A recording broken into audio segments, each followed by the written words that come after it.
Ladies and gentlemen, welcome. It's Vaughn here. Today is a very special day. I have a lot of announcements to come through. Some things I've been talking about that I've been working on in the back end have come to fruition. And I'm going to lead by example in the saying of that you never feel quite ready to do a thing, but you can always be as prepared as possible, right? Sort of like when you commit to a dance competition. You know you're quite ready for it, but you can be as prepared as possible. And at the end of the day, you just got to go, right? Because you could train forever in this illusion that you will be ready, right? So that's how we get better. We sort of fail forward in this sense. Now, I need to announce a couple of very important things in regards to your specific membership and what it means going forward into 2026. Okay, so Ballroom Mastery Access has been a program that you have been part of.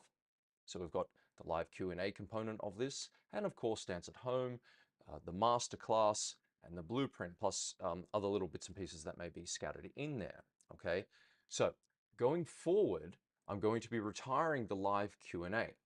Now, don't worry, I'm still going to be creating some content. I've just been looking at this going, what is going to be the best way that I can actually teach people to improve ballroom dancing? And live Q&As are very valuable, so I'm still going to have a Q&A component, so don't stress, that will still be there.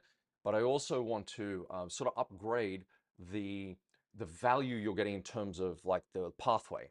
Okay, so if you think of it like a, what would you call it?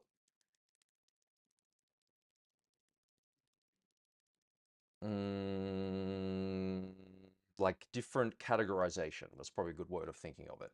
So I want to be working within the domain of like a specific skill to develop and then teach a masterclass on it, right? Then have a Q&A component around it. So that's sort of what's going to happen with regarding the membership. So for example, this is the sort of easy way to say it. Ballroom Mastery Access will be retired and a new offer is going to take place for new clients. You guys will be all grandfathered in. There will be no price changes for you. So whatever you're paying now just remains the same. And then you get access to, all the products you've got are still there. But then the masterclasses that will be kicking off in January are now going to be the new membership, okay? And that will be starting at $97 a month for all the new people coming in. All right. So if you end up retiring, what is it called? Unsubscribing, you will be needing to come in at the new price level. Okay. Now the past Q&As we have will still remain there. All right. That'll just be like a vault of knowledge for you all, but the format is going to change for any Q&As. Does that mean you can do video submissions? That's going to be part of the new plan going forward. So I may not be doing as many video reviews. It just depends. I'm still looking at how I'm going to do that, because one of the impacts that I've had with doing this is, of course, it's my time, right? There's a lot of people that do these type of video reviews or send them to me. And then going forward, as that scales up, that's going to be something that might become a bottleneck. And if I can't deliver, that's not going to be good for anyone, right? So I want to make sure I'm inclusive, but also give people an opportunity to do it. So I will be doing it, but it will be a different type of offer in that sense, okay? More like consultation work, if you will. Okay, so the BMX will be retiring, so these Q&As will be ceasing. This will be the last one. And then in the new year, we'll be kicking off with the masterclasses each month. And so you'll just be seeing those sort of updates happening as I email them out. Now, I feel it's going to be really cool for you guys. Of course, like anything, I value your input, right? This is more about adaptability to change than things disappearing, right? So I need to know from you, like, as we're going through things, like what are some specific things you would like to learn? What are some things that you would need help with? And then I will work towards creating a content or a small course or some information to help with that, okay? So I'm very excited by that, because I think it's something that is going to be needed. And I've been looking at the dance market going in terms of what's working online and what's changing, things like that. And of course, the use of AI and all that sort of jazz. And I'm like, still people need specific skills, and you can get answers from ChatGPT and things like that. But it's not that good. Like, even though it's been, it's training and it's getting that, sort of way, you still need somebody to be able to, from experience, point you in the right direction, especially when it's online. Okay. So I'm looking forward to that. Second thing, is I have a new product line, physical product line coming up for both men and women. So it's actually makeup and beauty designed for dancers. Pretty cool, right?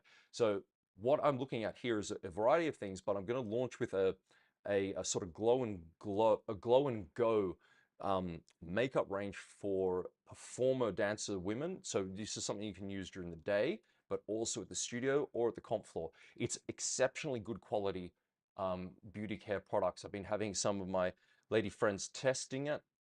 I've had a look at it myself, of course, and this I'll show it to you right now, actually. So, for example, this will be some of the product packaging. So that's a foundation, for example, right? And so I'll explain what the men get as well. But you can see like the quality of the packaging, okay? Multiple colors for the foundation, for example. Now, that's just one thing, but there's some other really cool parts to this. So the first sort of range is going to be a BB cream as a hero product, right through to sort of highlighter, and what's the other part of it? Like a lip glosses, etc. But the thing is, they're very good quality, and I have had like a third party like AI thing scanning through all the ingredients, making sure everything's good, testing them for allergies. Also, they're very good quality. The other thing is too, there'll be a tan. All right, yeah, this is cool, very easy to use, streak free type of thing, and tanning drops. Now, if you don't know what these are like awesome. I wish these were around a long time ago. So you can add these to like whatever moisturizer you use, a couple of drops to it, and it builds a gradual tan over time. So you don't have to go like, this is pretty hardcore. This is really for comp because it's, as soon as you put it on, it's very dark, then you have to wash it off, depending on the color you want. That is a gradual tan. I think that's a great idea. Gentlemen, I'll have things like beard oil coming, specific things for our skin, our manly rhino skin. One of the things that I do want though is because I have to, it's crazy guys, and I have to tell and encourage men, wear fragrance or deodorant or like have a shower before you go in the studio, because they often smell bad and don't realize it. So like a travel companion fragrance, this is like a sandalwood and vanilla. There's another one that's like a tobacco and vanilla type of scent too. Nice and flavorful, if you will, but very low key, and they're easy to put on. But basic things like that are going to like set you apart too. They're going to make you feel good. And personally, I've been on the back end. I have some stories to share that I'll do later on, but I've been in the sort of, well, I've always used moisturizers, right? I've always been, since a young boy, around in that space because my mum was a health consultant. She was also someone who did a lot of presentations. She taught models how to put makeup on, how to walk and do deportment classes. I was on catwalks. Like, I had a weird childhood, okay? But I learned a lot about health and beauty and things like that. So it's always been something in the back end of my thing, but I've just never really talked about it that much. I used to sell beauty products way back in the day. So I do understand a little bit about this industry in the back end. I was like, you know what? I'm going to find a company that I can work with to create some really good quality products for my dancers, okay? For the people that not only want to perform well on the floor, but want to look good off the floor. All right. So I'll show you some other things too while we're here. So for example, this is okay, you can see that, very good quality, boom, night cream, eye cream, for example. Okay. So these things are good quality, well priced as well. They won't be cheap, but they're not going to be like out of the ballpark expensive. So packaging's nice. All this is coming together. That I'm looking to launch on Friday. So again, as part of being a member, I'll give you a code you can use because you'll get a members only sort of rate for any of those type of products. So I can, look after you as best as I can. The other thing I'll be doing is I'll be launching a newsletter. All right, so newsletter will give tips, and over time, if my fantasies come true about this, I'll be able to build it out into something really cool, specifically for you that will help you at your level. Okay, but for now, I'll just be launching it, getting it out there, and again, this is something you'll be able to share with your friends. You'll be able to add it for yourself, and again, you guys matter the most. You're all my VIPs in this sense. And when you say to me, Vaughn, I need help with like this type of thing in my dancing, I want to try and create some content around that for you guys first. All right. So that will include going in the membership. All right. Or sorry, the newsletter. And the newsletter is going to be like a really cool way of just engaging with a wider community, bringing people into our community, and then going forward from there. In the larger scale of things, there will be additional products being launched next year, or offers for you to increase your skills as a dancer. All right, and I'll come back to what that means a bit more later on. But I have a feeling that there are some of you that really like teaching and you would like to know how to teach as a dancer, and that's something I would like to help you with down the track. So I know it sounds like a lot, but to sum it up, we have the current live Q&A format being retired, the Ballroom Mastery Access membership tier name being retired, and then the price will be increasing to $97 a month for new people, which will include all the products that you currently have, but now I'll be adding the masterclass in there every month, okay, for ballroom and Latin dancers. All right. So with that, then you also get exclusive discount on any physical products that I stock. All right. So the merchandise side of things. And then over time, I'll be releasing the newsletter to just everyone and then building from there. So I know it's a lot. It's a lot for me to take on. And like I said, I never felt quite ready, but I've spent quite a few months like putting all this together and really racking my brain day and night of like how I'm going to make my business grow, because this is very important for me. I can't, this is not a hobby. This is a thing for me that I'm actually building. So I need to make sure it's also profitable and viable going forward. Otherwise, it's very difficult to continue doing this because there's a lot of expense on the back end of running all this sort of stuff, right? So I want to make sure that it's fair for both of us in that regard. Okay, so with that being said, let's get into our Q&A. If you have any questions, feel free to email me. If you're excited about any of this, leave a comment. If you're bothered by any of this, leave a comment. You know, let me know. Let me know where you're at, okay? Always good to know what's happening in your mind, what you're thinking. Whatever happens, we're still here and we're still going to rock it out. Okay, so I want to look at the questions for today. Now, Ulrich, you sent me one about tango, but the problem is with backward swivels in the new routine, I don't know what they are. So one of the things about tango, there's lots of swivels, right? So we have reverse swivels, outside swivels, and there's like 4 of those basically, and then there's 4 different methods of them. And then we have something called back checks. I'm not sure which one. You say you don't have a video. I need a video because it's either going to be too complicated for me to go into, or I'll just waste time going on the wrong thing. So one thing I could say that when it comes to swivels, all I can tell you straight off the bat, you need to be able to use your body to help the lady create some sort of turning action. But again, sometimes studios have steps I haven't quite seen before, so without a video, I'm not too sure what to do there. However, you could go through Dance at Home and check out the swivels in there if they are one of the outside swivels, okay? Now, let's look at form and function, baby. Okay, so Moritz, how are you? Vaughn, I am going to have my first private lesson this week. Oh, awesome. For some reason, I thought you were having private lessons. Anyway, if you've been improving from group classes like that, you've done very well. I just wanted to get some tips on how to get the most out of it. Thank you for asking. That's a good question. It's going to be about ribcage motion in Latin. So have you predetermined that, right? So luckily I can record the lesson. Really? Okay. But if you have any tips on how to get the most out of it regarding questions or exercise, I'll be thankful. I know this is a very open question, but as an experienced teacher, I'm sure you've noticed something in your own private lessons. Oh, absolutely. I have a thing on this one. Okay, so first of all, it sounds like you've already a bit prepared. That's really good. Doing private lessons, excellent. It's definitely a level up in terms of learning. So from group classes or online learning to that, that's great. And remember, this is like a good companion product for that sort of thing. Okay, so the word open is important. When you go into a lesson, it's really important to be open in lesson to the teacher. What does this mean? Often students, because say for example, what I've experienced with what I teach online is I have a lot of information, right, within this membership, and people will ask me questions, often in a way to try to prove their teacher wrong. All right. So when I say open, it's like you're going there for another opinion. So my way isn't the only way. I didn't create any of this dance knowledge, right? I'm just sort of like a curator in a museum. So you can imagine a museum with all different artworks, and each artwork and type of art. So you might have abstract, you might have impressionism, you might have like portraits, right? So you'd imagine that those are different parts of art. Okay. Dancing is the same. There's different skills within dancing, aren't there? The teachers have different ways of communicating. This is how you do paint a face. This is how you do abstract art. And believe it or not, different techniques, right?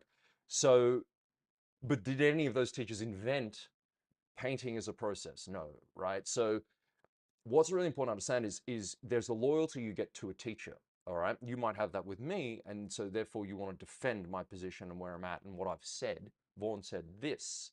Why are you saying that? So just don't do that. Don't go into lessons with that attitude, right? It doesn't mean you're not on my side. What's up now? It doesn't mean that you're not critical of the information. That's fine, right? That's okay. That's why you have questions. The questions are for you to learn, not to disprove a teacher or a thing. Now, if someone's just wrong, like I mean, flat out wrong, not about one thing, because we're all going to be wrong about something. I mean, just like this, I have fired teachers. I had like 12 teachers at one point. Okay, so I run a big studio. It's well for our town, you know, like it's a reasonable sized studio as we're considering where we are. Very consistent, loyal clientele come through the doors. But for the last 13 years, probably in the first couple of years of that, I had 12 teachers, and I was like, this is a nightmare. And I had to get rid of one of them because she had 20 years of teaching experience, but that didn't make her very good. All right. Why? She was always off time in the Samba and medals. You cannot be off time as a teacher with a student on an exam. That's a no-no. Okay. So this is where you can be like, something's wrong with this. Yes, that's fair. And that's where you go, I'm not going to spend money with a teacher like that. The second thing is that she couldn't count the rumba, right? So, or it's the other way around. I think she was always off time in the rumba and couldn't count the samba. I think it was like that. And was constantly coming up to me when I was teaching, saying, "Vaughn, how do I count this step? Can you count that for me?" I was like, "You've been here for 20 years." Ironically, she gave me my first dance lesson. How's that for irony, right? And so there's a red flag in a way. All right. So outside of moments like that, your job is to be open and to come prepared. Now, being prepared is something many students are not. And even my students, I don't push it on them because you can't make people do things. But I'll tell you something that I always, at the very, very first few lessons, I always say, you must bring a notebook so you can write things down. Now, that's something they all do. They all do this, right? They bring a notebook, and then in the lesson, I start to encourage them to write a little bit down because a lot of them say, oh, I don't write notes. I said, no, no, no. Everybody can learn that way, but you may not gravitate towards it. Doesn't mean you shouldn't try it. And then what do you know? People start writing notes. Now, the notes are for you at the end of lesson to be able to review, and it helps you to recall things. It also embeds what you learn better. All right, and you may already know this because I've talked about it, but this is important to hear. You should also then write a couple of questions that follow on from what you've learned in that lesson. So let's say you do 1 hour of a private lesson, go and do 1 or 2 hours of practice from that lesson. All right. I wouldn't necessarily do it right after, but the day after, or, you know, do a couple minutes after lesson, whatever, to integrate what you learned. Then the next day or two, do another hour or two based off that lesson, refer to your notes, create some questions for the next lesson. And in the next lesson, say, look, I would like to go over some of the questions I have, if that's okay. And then I would like to, and you know, again, don't be too demanding, but as you're going into the lesson with the structure of what you want to learn, in the sense of the previous lesson and problems you have, you say like, I'd like to work on this dance and I feel like I have these problems, but you know, I need your guidance. Because I mean, the thing is, as a student, you don't know what's causing that problem. And this is one of the issues with information, is you'll hear a lot of information, think that you can analyze and dissect the problem because of what you know intellectually. However, when someone's experienced, they can look at you and say, okay, you might think it's this, but it's actually this. And that happens all the time. I'll give you an example. So in ballroom dancing, often people's arms, right, the reason they're getting heavy, it's not because they're not holding their arms up. Okay? So you might think, oh, I just need to know how to hold my arms up better or keep them out. It's a core issue. It's actually the way that you're holding yourself up from the inside. Basically, if you have an arm problem, you have a hip issue in the sense of where that's aligned. And when I learned that, I was like, oh my God. So it's like what you think's the problem actually isn't. And that's why we pay an experienced teacher. So anyways, be open, have a couple of questions, you know, don't really dominate it by the questions, just have a couple, let the lesson unfold, and just, even if you think it's wrong, try whatever you're learning and do your best. Don't be competitive, okay? You can disagree, but do it in your mind and just like go through it and see how you go. Because if you really get on with the teacher, just shut up and listen, right? And just see what happens. You know what I mean? And then you can think about things, and you don't have to agree with everything. But if a teacher's really good, what happens in like 80, 90% of the time, what they're saying is awesome and really good. There'll be 10% you may not agree with, and that's fine. It's not a reason to start to like disprove, and don't get caught on little things. I've got a question from Dave I'm going to get into in a minute about rise and fall. Like, you don't want to get into the nuances of things when maybe the bigger things are a problem. So for example, timing may be an issue in your dancing. You don't want to get stuck on like, where is my body weight in the quarter beats of the foxtrot? You know what I mean? Like that's sort of like it's sort of like walking into a restaurant and you're not a chef, but you want to go in and start cooking Michelin star level um, souffles or chicken dishes. Okay, a chicken breast can be cooked beginner at home, you know, intermediate restaurant level or Michelin star. The same chicken breast, though, with the process of cooking it is vastly different in what it goes through and the ingredients, right? And how to put it together. And so sometimes we just want to just do something very simply, and then we overcomplicate it by needing information that we're not ready for. So it's a great question. I'm actually really glad you answered this because nobody really educates students, and teachers don't either because they don't really know. But I do know there are some teachers that get really funny about students that don't come prepared. Um, and some will be like, oh, if you don't come prepared, I'm not going to take you seriously. But that's also an education thing, right? You got to teach the student how to behave as well. And if they don't do that, you just do it. But I also know that my coaches, they really liked when I came with a few questions, but I didn't come in dominating. I was just curious. I was like, I want to work on the waltz today. I'm having this problem. I have a couple of questions on it. Can I ask you about that first? Yeah, sure. So we deal with those questions up front, and then it's like, all right, cool. And then that lesson unfolds from there, and I let them take over. And I love that. So hopefully that works. Please let me know what you think and how that goes for you. And I think congratulations on rocking that out. Now, Dave, rise and fall. Where are we? I'll bring this in here. Okay, so Yvonne, rising and lowering for the waltz and foxtrot. I observe the rise and lowering by looking at the elevation, the change of the top of the dancer's head, with the idea it should be smooth like a sin wave. I don't know what that is, but that's okay. Yeah, it should be. Yeah, like smooth. My local instructor is very particular about insisting that I lower at the end of a measure so I can push out with the standing leg and drive strongly into the next measure while staying low but not lowering anymore. If I lower the least bit into beat one of the measure, he makes me correct that. Yet when I watch videos of many professional dancers, a lot do lower into beat one. It seems to me that it's natural for the body to lower simultaneously while stepping into a long forward step. On the contrary, it seems unnatural, awkward, or uneven to lower first and then take a long forward step. Yep, the book says to begin to rise at the end of beat one, but doesn't give clear guidance on this. Yeah, no, I'm going to address that. How important is it to be so particular of the timing of the low point in the rising and lowering? Is this something that competition judges look for and are strict about? Is it possible this is an aspect of dancing style that may be optional? Okay, so look, and change it with the times. No, no, no. It's nothing to do with fads or dance sport. It's actually rising and rise and fall is just um is just the way that we show the musicality. Well, it's how you show musicality, but it's based upon natural principles first of all. So sometimes natural is trained. Okay, this is something I like to teach people because what can feel natural or look natural when you first do it, that doesn't work out very well, right? Okay. But rising and falling is produced through natural principles, and you can do too much of both. All right. So, for example, you can go up too high on your toes. I know I used to try to get right on my toes. But teacher, what are you doing? You're going too high. I was like, but it looks like they're going really high on their toes and on count three and waltz. What I didn't understand was that their posture was excellent, and then with the use of sway and the side stretch, it all looked really good. But their knees were always slightly flexed, and they were up on their toes. But it was actually because of the lowering the better quality lowering, the more it looked like they rise, right? So it's like, oh, okay, I thought they were going to ride on their toes like ballerinas. No. And then, by the way, if you go so high anyway, you've got too much to lower from and you don't have the time. You know what I mean? So again, like I said to Maritz about complicating things, what you asked isn't complicated. That's actually something very good to understand at your level, particularly, okay? Where it can get complicated is when you do it, what you do, and how much. But as a rule, think of it like this. There is something missing from the technique book, and you're absolutely right. When you look at, say, the ballroom technique by Alex Moore, or I think Ron Howard or whatnot, well, it's always rise at the end of one, continue on two, continue on three, lower at the end of three.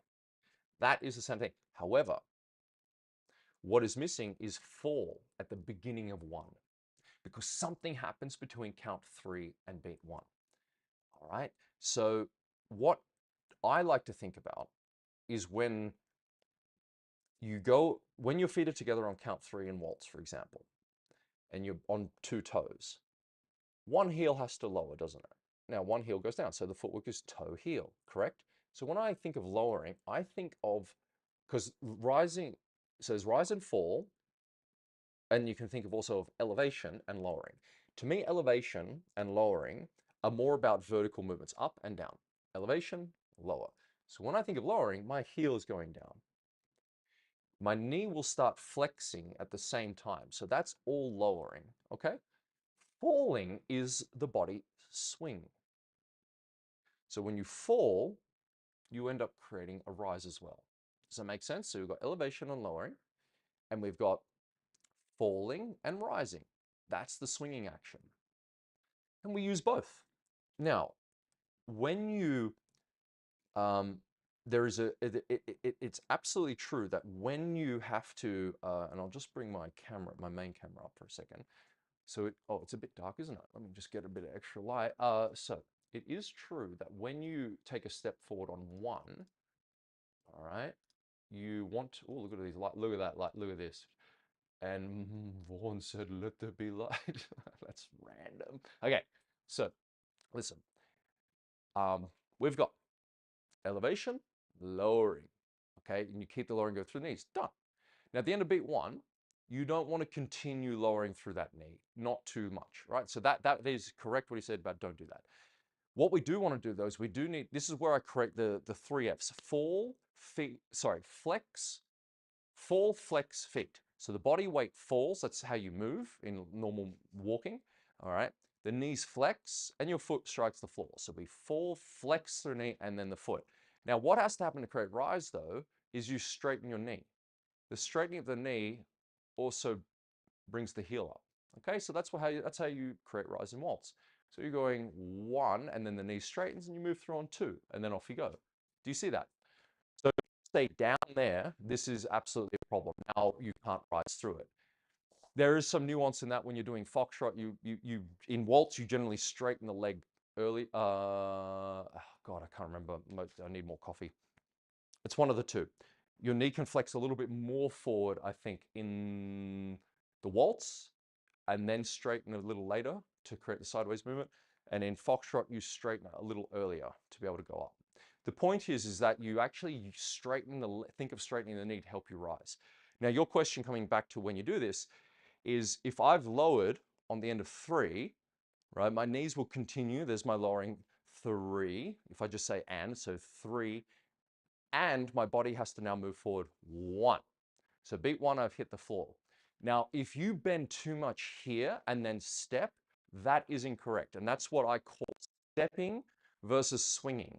So if my body goes lower, and you see how bent my knees are, this is incorrect because now my weight has gone down. I've lowered vertically. However, I'm now sitting. Then as I take a big step, the movement is, my knees are already hurting, right? Because the weight is so heavy. Because the reason I'm flexing my knees to move forward is to counterbalance my swing, all right? So if I don't, I'm just gonna go like this, aren't I? So I wanna flex the knees as my body weight falls. And then my foot will swing out in front, boom, like that, 1, 2, and then up on 3 and lower. That's a lot of information, I know. The timing of this is what you're having a coach guide you through. Now, I've got something I'm going to read that will help sort of illustrate this in a bit more of a specific way by a very, very well-known German coach who's no longer with us, Rudi Trautz. Now, let's talk about rise and fall. So first of all, I'm going to show you some pictures here, okay? Can you see that? Okay, you can see there's 3 pictures, right? Now, I think all of these are the correct ones, but there's an upper level, a normal level, and a lower level. Now, I think of rise and fall in the context of a hotel. We have a basement, a ground, and a level 1. So the level 1 is the upper level, ground floor is where you stand normally, and then the lower level, the basement. So you actually go through those levels when you're creating rise and fall, all right? Now let me read this about this. So there are 3 planes of in ballroom dancing. So ground level, The whole foot is flat on the floor, the legs straight with relaxed knees. The upper level, on the ball or the toe of the foot, the legs straight with relaxed knees. And then the lower level, on a flat foot with the knee bent, and the maximum is the kneecap over the toes. Remember that, because remember what I said about flexing too much. Not only do you get heavy, but you also hit your partner's legs. Now, it does not matter whether you're in the waltz, foxtrot, or quick step. The three levels are the same. In a closed, oh, we won't go through that. Okay, hold on. I'll say this. In a closed three-step turn, so like the natural turn, in the waltz, when the feet are closed, you'll be slightly higher due to the closed position and the stretching from your feet. In open movements like the weave in the waltz or the feather step in foxtrot or the weaves in foxtrot, you will be on the same level. So just remember that, like we've talked about that in Dance at Home and the Ballroom Mastery Academy Next Level, where the rise, once you've sort of gone up, like if you were to say in the hotel, there'd be, I like to think there's also a level 2 or a mezzanine level, right? Before you get to level 1 or level 2. Because in the waltz, you do rise high, you continue. Whereas in the foxtrot and the quick step, once you're up, you don't continue, okay? Now, many couples, men, try to dance foxtrot with their knees more bent because they think they can take bigger steps.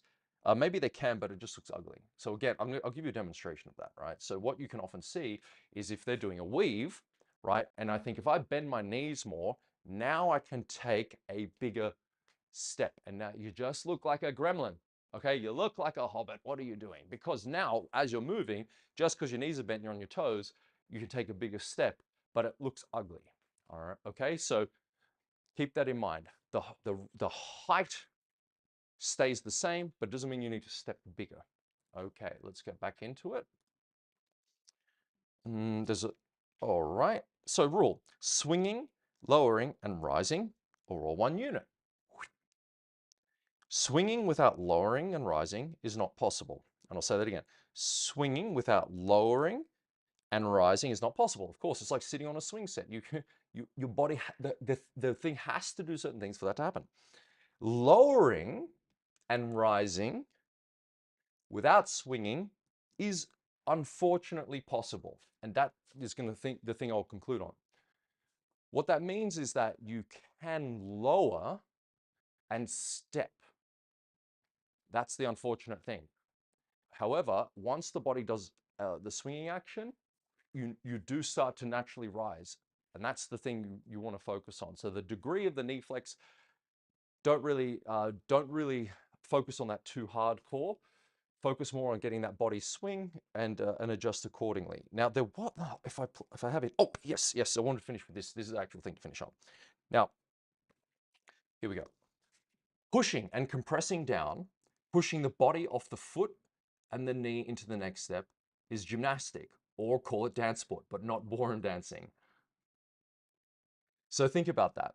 The pushing out of your foot to create a swing is not what we're aiming for. We're trying to use the body as naturally as possible, using gravity to move our body across the floor.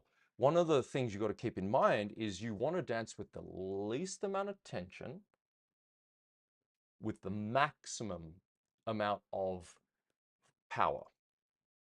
Okay, so power doesn't mean it's forced. It doesn't mean strength.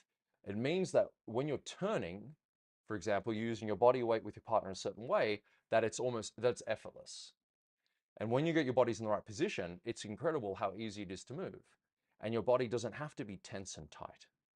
So it is important that pushing from foot to foot, I actually believe that there's almost two methods of teaching that I've heard between coaches with this. Some are saying, yeah, push out of your foot, like in the waltz, to go from here to there. And sure, like I'm not saying it can't work. However, you don't need to do it. Okay, and so this is what Rudy's saying. It's what other coaches I've seen. They don't. I haven't heard the coach I've been with say push out of your foot to go forward in the waltz, right? Not in that specific term, because push means propulsion. Like when you're sprinting, you're pushing out. Now, I've heard them say that in the quick step, like to propel from foot to foot, to push from foot to foot, like in a scatter chasse.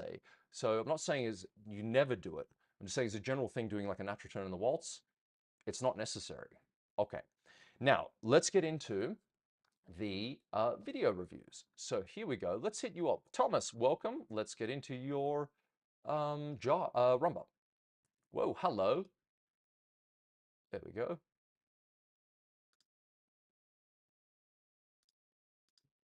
Oh, I'm clicking on a screen. Ah, have I got infinite screen? What is going on? There we go, hopefully.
Thomas, you have really nice, you have a very nice presence about you. Have you done performance before in any other field like theater or whatnot? Because you hold your head and body up like very naturally, and that's not really natural for most people. They're always looking down or thinking of that sort of thing. So you have a really nice presence, and it's a good routine. You know, I like the use of the kiki walks and into the sliding doors and all those sorts of things. So let me correct just a couple of actual like errors, like footwork errors which are affecting your body, and then just give you some overarching ideas that you can work on, okay? Because like anything, you can pick anything apart to death. There's always something more we can do. Okay, so back here, well, cucarachas first of all. So you have your opening outs to the right and left, okay? Here, to there. So one of the things with the opening outs, you'll see here, is that, see there, you can't see. Whoopsies, let me get you back on the screen there. Hello. Right, this is your cucarachas. You can see that the space in your, so one of the ideas here in your steps is certain steps need to be smaller, i.e. under your body line. So that, for example, with the cucarachas, your both feet are flat. So you don't release the heel of that left foot. So what ends up happening is when you, oh, hey, we'll just flick this back here. So when you release the heel, okay, now how are you actually going to work your upper body?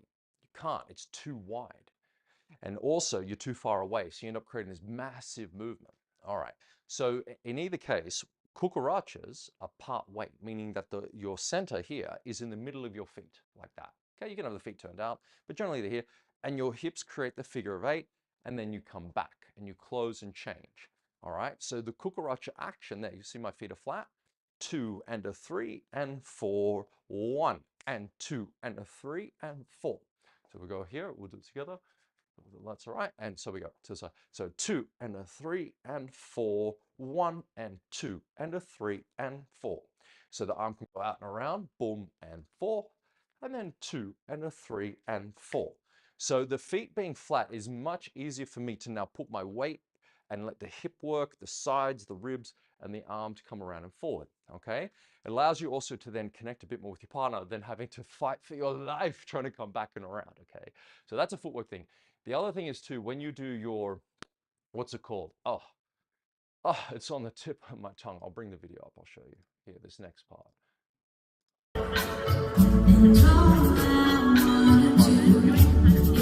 Oh yeah, the Aida, the Cuban rock, okay, which is one of the alternate endings to the Aida and the rumba. There, that right foot, keep it up. Don't lower the front heel. Okay, so for example, when you're getting your bum, bum, bum. So left foot there, right? So keep the ball. Now, when you rock the hip and the body forward like this, so ya, da, da. Notice that my foot at the front here, okay, is not turning in. What? See, if I do that, it's no. Okay, so I've got my foot there, and then you can put pressure and then come back, but don't lower the heel. All right. You can put the weight a little bit forward because again, think of this as well, it's a Cuban action. All right. And it's a Cuban rock. So you're creating this idea of the weight being in the middle and you're going towards the foot and then back and up. So the legs are straight at the end. So you're going 2, 3, 4. Okay. And then you're coming out of it. Now, if you put the foot flat, maybe that's a preference of the teacher, but try it. Keep it up. And then it's much easier to put pressure into the front foot and then come out of it, especially on time. And if you want to syncopate it, right? Like 2 and 3, 4. That's where you get the control. So let's have a look at one more little piece of feedback for y'all. Let's get onto this bit.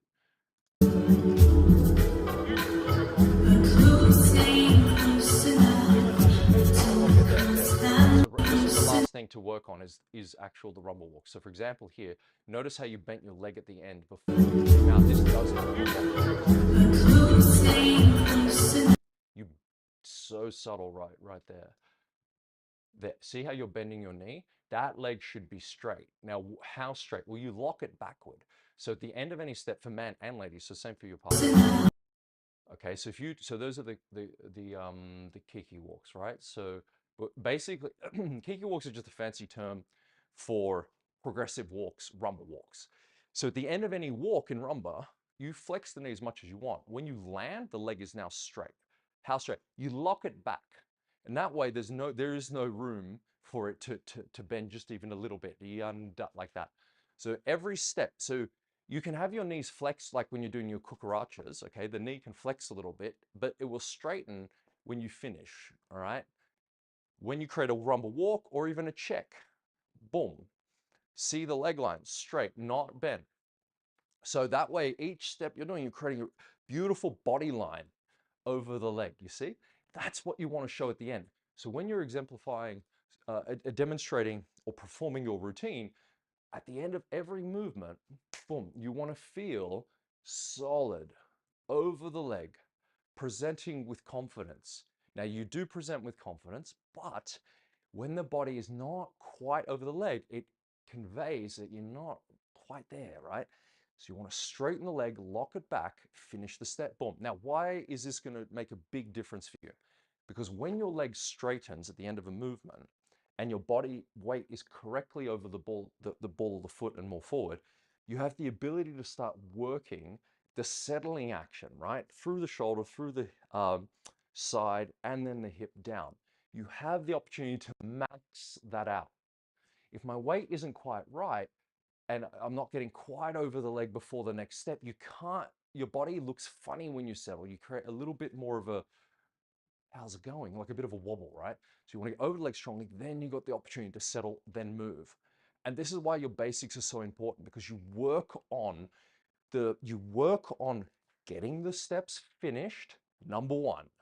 Believe it or not, most people, when they first learn to dance, they might be on time, but they're not actually finishing steps. So I can dance a routine 2, 3, 4, and you see I'm actually not finishing any steps. Because in our world, when we finish a step, the weight is on the leg completely if it's a step that requires full weight. All right, so remember we have full weight, part weight, and minimal weight. So full weight on my back leg, minimal weight on my front leg, okay? Then I transfer, boom. Full weight on my front leg, minimal on my back. It's not no weight there, right? The reason that's important is because when I finish these steps, I now have the opportunity to work my body into the next step. And you have to remember in dance sport, we are performing. We're trying to show the best quality pictures and shapes of our body. Social dancing is a little different. You can sort of do whatever you want as long as you're on time and off you go. But good quality dancing and movement is the same to me. It's finish your steps no matter the degree in which you're trying to perform it. So for example, if I'm doing a basic with a student, I'm gonna still want to finish my steps, okay? But I'm gonna want to keep my actions and movements more aligned to like social dancing, right? And if I'm competing, I'm gonna want to take the same steps and really work my body more, okay? Bum bum, and then trying to move through things with a little bit more finesse, yes? And so that comes with experience, but how do you control both? By finishing your steps completely. So as a practical exercise, when you're doing your routine next, not to music, do each step of certain parts that you might have trouble with and take your other foot off the floor. So for example, if you're doing a sliding doors, you can go forward. All right, now lift your back leg up. If your body didn't shift at the end, you stepped correctly. So I'll give you an example. If I step forward into like a sliding door, but I'm here and to lift my back foot makes me move forward, that's where you should have step required full weight. When you do a cucaracha, you're part weight. Center's in the middle. So don't bother lifting your foot off the floor. It's at the end of steps that require full weight, i.e. your rumble walks, okay? When you're doing, what's it called? Not a forward check, because a forward check, your weight is not over the front leg. So just be aware of which ones you need in your routine. Once that back leg comes off the floor, if you're already there, now you're in a great position to start working the settling action, okay? Your arms are actually really, really nice. So you just keep working that, because the more you can start to get the body to have a better look and strength, your arms already gonna be like, it's sort of like your arms are almost a bit better than sometimes the body action, which is great. Congratulations, you have a problem most people wish they had, in my eyes, because as a man, you want to have like a nice subtle arm, but not too flowery and certainly not awkward, right? But now, because and the less is more anyway for men, so you can work the body and let your arm do what it's doing. It'll look great. Okay, so listen, well done. Thank you for sending it in. Now let's get into this. Let's just well, the south side of Chicago is the best part of town. And if you go down there, you might just know where I'm a man named Leroy Brown. Now Leroy's more than trouble. He stands about 6'4". All the downtown ladies call him treetop lover. The sons they call him sir. But he's bad, bad Leroy Brown. The man standing in the whole downtown. Better get on.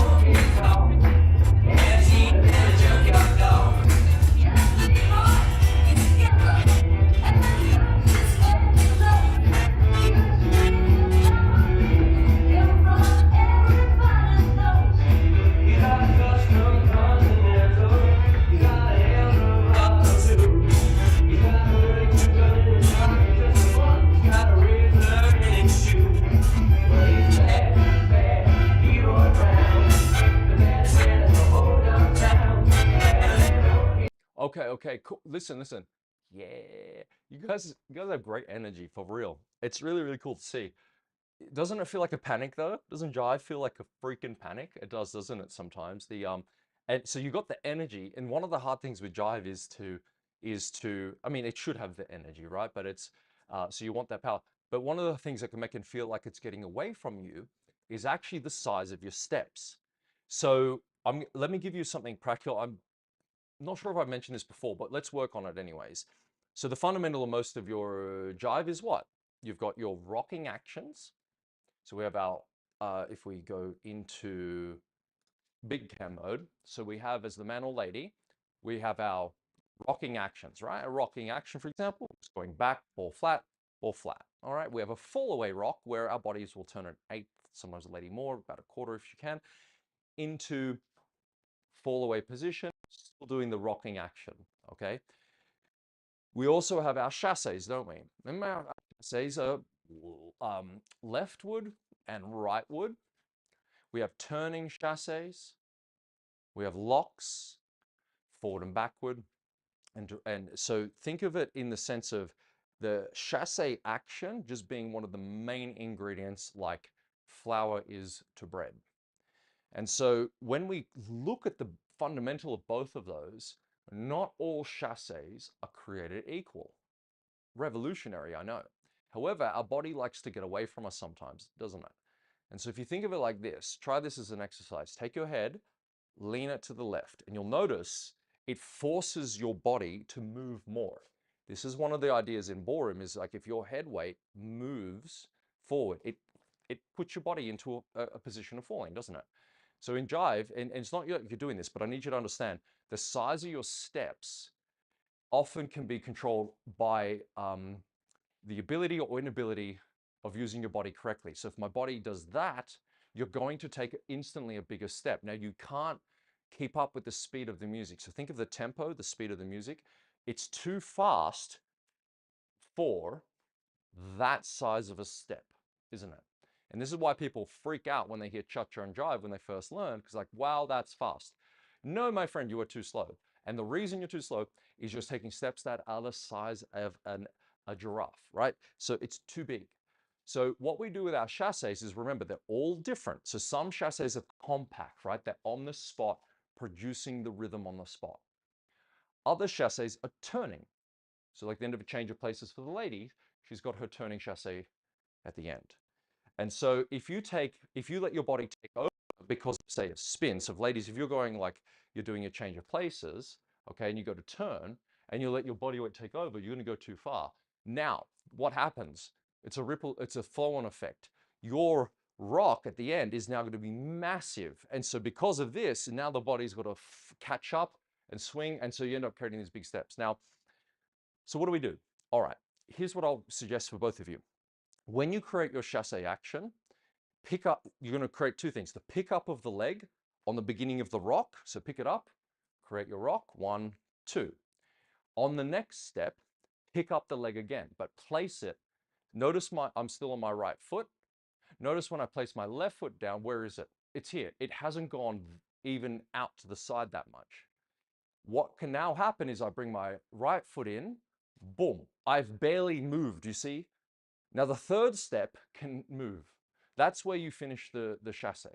But don't make all of them equal. See this? That's the problem that you want to get rid of. And the way that I found teaching this in my own experience to avoid shifting so much is the pickup of the leg on the first step of the chasse, up. Now put it there, okay? Then, a, 2, there's my chasse. So I go a 1, a 2, a 3, a 4. Okay, now pick it up again. 5. Notice I haven't moved off the left leg. Now I can move a little bit, 6. So the third step is where you can take the side step just under the shoulder line. Now keep it in mind too if you're turning. So the lady's turning and a change of places, 1 or 2, right? So 1, 3 or 4. As she turns here, pick it up, 5. So notice now, again, 5 is here. It's not out there. Then 5, a 6, a 1, a 2, a 3, a 4, a 5, a 6. Basically, everything's being danced under the shoulders. Now, this also allows the opportunity for the contra hip action, right? Contra means opposite. So to balance, so our head's not like trying to create the movement. We're trying to keep still. We want the hips, though, to create a swing. Bum, bum, bum, bum. A 1 and a 2, a 3 and a 4, a 5 and a 6. So a 1, a 2, a 3, a 4, a 5, a 6, a 1, a 2, a 3, a 4, a 5, a 6. Okay? So with that, the pickup of the leg starts to create the energy, yeah? Also the size now allows us to keep the power and the rhythm with the speed of the music. You're still going to get a bit tired. You're still going to get a bit like, and keep in mind that the more tired you get, the quicker, the faster that technique diminishes and you start chasing yourself again, right? Like steps become massive. With regards to, that's for both of you. So practice your chasses with that little pickup of the leg, and then the leads are the thing you always try to work on as well. So remember, ladies, the idea here is not to create a rocking action until the man has sent the signal. So the man's job is to take the hand and guide you into a rock, and then he follows you. So like if you do it in order, it goes like A, then she moves her foot, then B, he then moves just up. So it's not like you're actually moving it directly at the same time. This is very difficult, by the way, because it's quick. You can't exactly see this. It's not like you go, I wait, and then I go. You don't have the time. It's quick as hell. It's like, oh, sorry, I fucked that up. Boom, and then back rock. And so you can feel it though, because ladies, you're giving a little bit back, right, in terms of your upper body weight. So you'll feel this connection, the lead to go. And then when you finish a step like the change of places, you're often going to find this. In fact, you'll see it on the video in a second.